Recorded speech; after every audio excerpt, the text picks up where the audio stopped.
ano, pagka makikipag-argue ka diyan, wag ka na lang ano, wag ka na lang makipag-argue kasi yung tama na ba na nagagawa nilang mali, yung mali nagagawa nilang tama. Totoo ba yun, attorney, or misconception lang?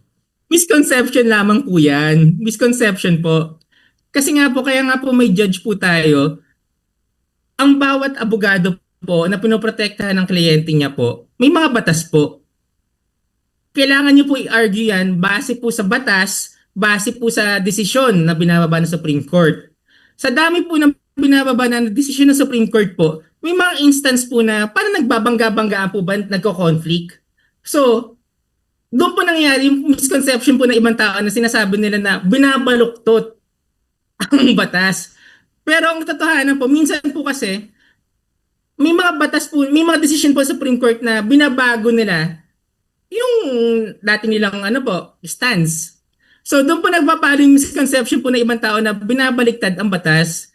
So kaya nga po may judge, kasi ang judge po, alam niya kung ano yung bago, recent na jurisprudence na, hindi na yan yung sapat na basihan, ito na yung bago. So misconception na po yung sinasabi na binabaluktot po ng abogado ang ano, ang batas. Alright, yun. At least na dito sa aming programa, nalinaw yan, attorney. Kasi, ano yan talaga yung kumakalat na misconception talaga. Ito pa, attorney, Misconception lang po yan. may isa pang, di ko alam kung misconception ito or totoo. Sabi, wag ka anyang makikipagkaibigan yan sa abogado kasi mahirap makisama yan. Or wag kang mag-aasawa ng abogado kasi introvert yung mga yan, hindi yan nakikisama. Pero pag mahirap makipagtalo dyan. Ano yun, attorney? Totoo or misconception lang din? Misconception lang po yan, mga ganyang bagay po. Kami pong mga abogado ay mga tao lamang din po. Wala naman po special po sa amin. Nagkataon lang po na kami po ay nag-aral ng law school, nakapasa po. Pero hindi naman po kami special, nakakaiba na walang pinagkaiba po sa normal at na regular na tao. Wala naman pong tao na naglalakad dyan, nagyayabang na, abogado, pansinin niyo ako. Wala naman pong ganun. Kumbaga, misconception lang po yan na wala pong special sa amin. Kami po ay mas simpleng mamamayan lamang din po na nagkataon lang po na ang trabaho po ay maging abogado.